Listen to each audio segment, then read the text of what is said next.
What is up, you guys? I apologize for not sticking to my weekly upload. I have no one to blame except myself. I'm kind of lazy and I keep putting it off even though I really want to make videos. It's just the sitting down and recording the narration part that I seem to just dread for some reason. But here we go. We have pretty much hit the halfway point of the 2021 NBA season and things are really getting good. There does not appear to be any runaway favorites this year, especially in the Western Conference where 10 teams currently have a winning record. Playoff spots are up for grabs, and with the trade deadline approaching, you bet some moves are going to be made to shore up each team's rotation. Of course, not every team will be making moves to get better. That is where the bottom feeder teams come in. For example, the Minnesota Timberwolves currently have an abysmal 7-29 record, dead last in the entire NBA by a considerable margin. I think it is safe to call this season lost, and if I were in the position of power for their franchise, I would make a few moves to help prepare the team for a better run hopefully next year. The player who I would move first is Ricky Rubio. Unfortunately for the now 30-year-old Ricky Rubio, it seems many fans have forgotten what he is capable of. Last season with the Phoenix Suns, I think it is safe to say he had his best season in his career, putting up 13 points, 8 assists a game on a 41-36 shooting split, all at or very close to career highs. I know those numbers won't blow anyone away, but Rubio is an offensive mastermind who is capable of shooting the long ball and can guard the perimeter with the best of them. And I know the easy counter is, why didn't he help the Suns make the playoffs if he is so impactful? Well, you can blame that on DeAndre Ayton. Last year, in games where Rubio and Ayton shared the court, the starting point guard and center, the Suns were 20-12, which is a 62% winning percentage. The problem was Ayton getting a 25-game ban for drug use, not Rubio. This year with Chris Paul, the Suns are a little better, 24-11, a 68% winning rate, but perhaps now you see the difference is not as significant as mainstream media would like you to believe. Of course, this year Rubio is playing with a really bad team. There is no sugarcoating it, and he is not playing that well. D'Angelo Russell and Karl Anthony Towns have been MIA for a good chunk of the season for a variety of reasons. Rookie number 1 overall pick, Anthony Edwards, went through some major growing pains. Their best scorer, Malik Beasley, is currently suspended for pointing a gun at someone. And the rest of his team ranges from nothing special to young prospect. Now, Rubio and his 2 years, $17 million per year contract is not necessarily easy to move, but I believe the team will if they can. So today I want to discuss with you all 5 possible Ricky Rubio trade ideas.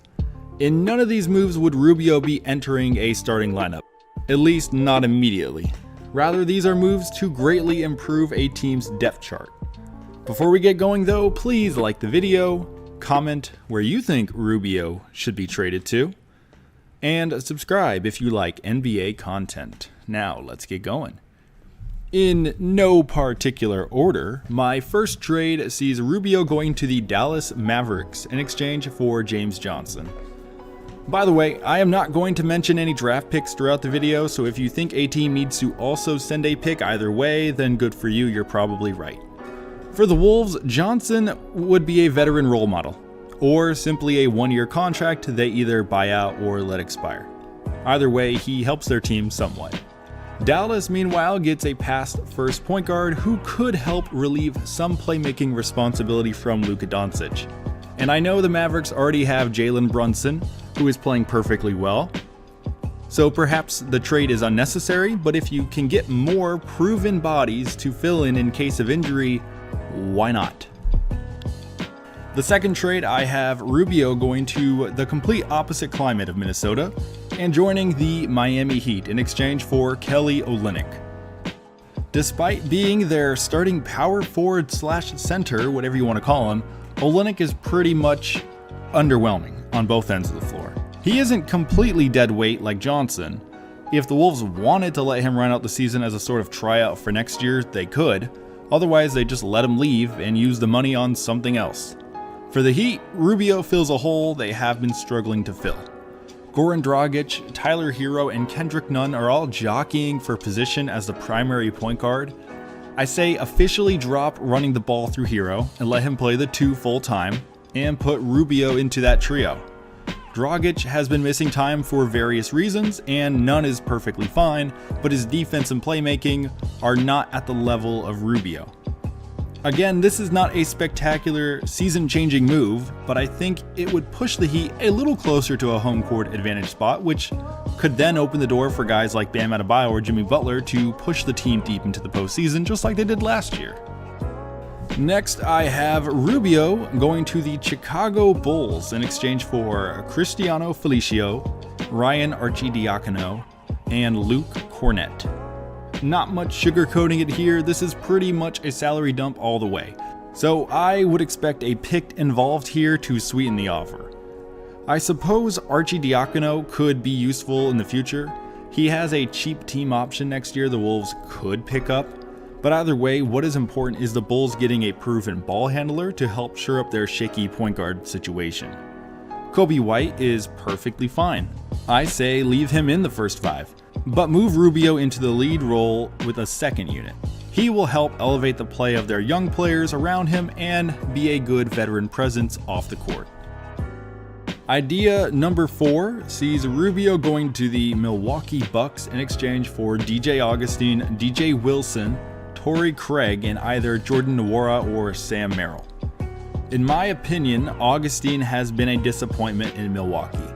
But at a third the price of Rubio, I think the Wolves should just take on his contract.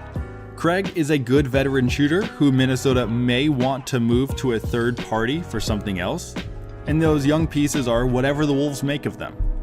For the Bucks, Rubio becomes a much improved 6-man leader, or possibly even the starter if things go really well. I recognize that his 3-point shot has not been falling this year, but playing alongside stars will definitely help free up space and create higher efficiency looks. Another great playmaker running alongside Giannis Antetokounmpo is always a great thing. And my final trade idea sees Rubio headed to the Portland Trail Blazers in exchange for Rodney Hood and Zach Collins. These are 2 very disappointing players Portland would probably love to give up on. Hood was supposed to be a veteran sharpshooter and all-around scorer, and Collins was a number 10 overall pick just back in 2017, but neither have come close to expectations. And Damian Lillard and CJ McCollum's window can't stay open forever. The team needs a second point guard on the roster. Adding Rubio just makes way too much sense. I should not have to explain how this would make them better. By now you hopefully see what I envision.